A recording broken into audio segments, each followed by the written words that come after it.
ഈശോയിൽ ഏറ്റവും പ്രിയം നിറഞ്ഞവരെ, സുവിശേഷാത്മക ജീവിതത്തിൻ്റെ 5-ാമത്തെ ഭാഷ പാപിനിയായ സ്ത്രീയുടെ പ്രവൃത്തിയിൽ നിന്നും നമ്മൾ ധ്യാനിക്കുകയാണ്. പാദം മുറിയുന്ന സുവിശേഷാത്മക ജീവിതത്തിൻ്റെ 5-ാമത്തെ മാർഗം വചനം ഇപ്രകാരം വായിക്കാം. അവൾ അവൻ്റെ പിന്നിൽ പാദത്തിനരികെ കരഞ്ഞുകൊണ്ട് നിന്നു.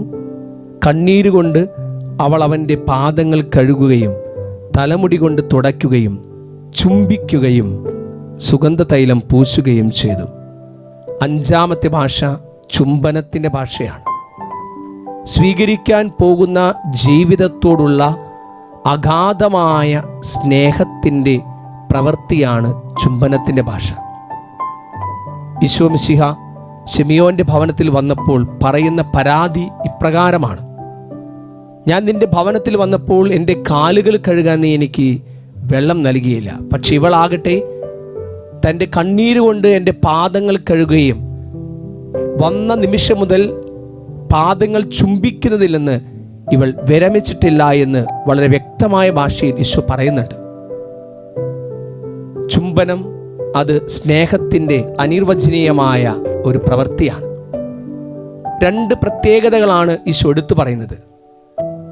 ഒന്നാമത്, വിരമിക്കാത്ത, മുറിഞ്ഞു പോകാത്ത സ്നേഹത്തിൻ്റെ ഭാഷയാണത്.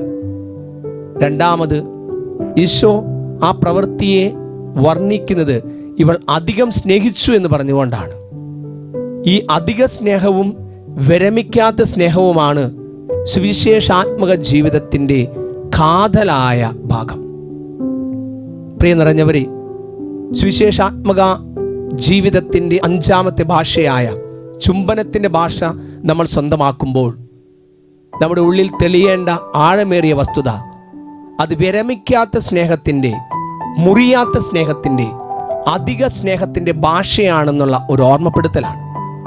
പൗലോസ് ശ്ലീഹ വളരെ മനോഹരമായി റോമാക്കാർക്കുള്ള ലേഖനത്തിൽ 8-ാം അധ്യായം 39-ാം വാക്യത്തിൽ നമ്മൾ വായിക്കും: ഉയരത്തിനോ ആഴത്തിനോ മറ്റേതെങ്കിലും സൃഷ്ടിക്കോ നമ്മുടെ കർത്താവായ യേശു ക്രിസ്തുവിലൂടെയുള്ള ദൈവസ്നേഹത്തിൽ നമ്മെ വേർപ്പെടുത്താൻ കഴിയുകയില്ലെന്ന് എനിക്ക് ഉറപ്പുണ്ട്.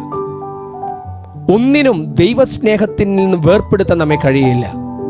ആ ഒരു ആഴമേറിയ ബോധ്യമാണ് മുറിയാത്ത, അണമുറിയാത്ത, മുറിഞ്ഞു പോകാത്ത സ്നേഹത്തിൻ്റെ ഒരു ബോധ്യം, അധികം സ്നേഹിക്കുന്നതിൻ്റെ ഒരു അവസ്ഥ.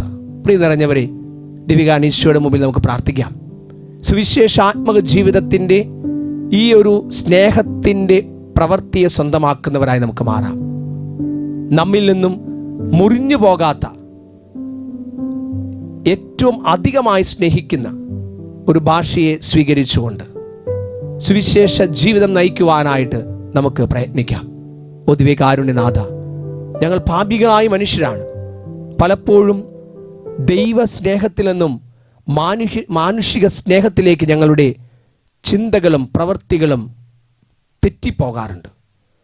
മനുഷ്യരെക്കാൾ അധികമായി അങ്ങയുടെ സ്നേഹത്തിന് പ്രാധാന്യം കൊടുത്തുകൊണ്ട് മുറിഞ്ഞു പോകാത്ത ഒരു സ്നേഹം സ്വന്തമാക്കുവാൻ, മറ്റേതിനേക്കാളും ആരെക്കാളും അധികമായി സ്നേഹിക്കുന്നവരായി മാറുവാൻ, അങ്ങനെ സുവിശേഷാത്മക ജീവിതത്തെ 5-ാമത്തെ ആ മാർഗത്തെ, സ്നേഹമെന്ന മാർഗത്തെ ഉള്ളിൽ ധ്യാനിച്ചുകൊണ്ട്, പൂർണ്ണമായും അർപ്പിച്ചുകൊണ്ട്, പൂർണ്ണമായും ശൂന്യവൽക്കരിച്ചുകൊണ്ട് അങ്ങേ സ്നേഹിക്കുവാനായി ഞങ്ങൾ ഏവരെയും അങ്ങ് പ്രാപ്തരാക്കണമേ.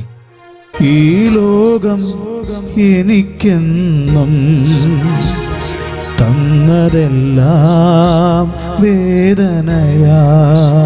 Hallelujah, hallelujah, hallelujah, hallelujah. സുവിശേഷാത്മക ദർശനത്തിന്റെ 5-ാം ഭാഷയായ സ്നേഹത്തിന്റെ ഭാഷ സ്വന്തമാക്കുന്നവരായിട്ട് ഞങ്ങൾ മാറട്ടെ.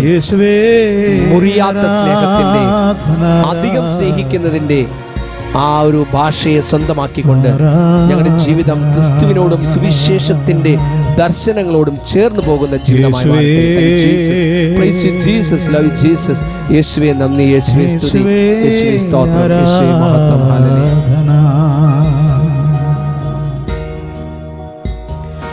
എൻ പ്രിയനേ യേശുവേ നീ നൽകും സ്നേഹം മതി എനിക്ക്, നിൻ ദിവ്യ സ്നേഹം മതി എനിക്ക്. എൻ പ്രിയനേ യേശുവേ നീ നൽകും സ്നേഹം മതി എനിക്ക്, നിൻ ദിവ്യ സ്നേഹം മതി എനിക്ക്, നിൻ ദിവ്യ സ്നേഹം മതി എനിക്ക്.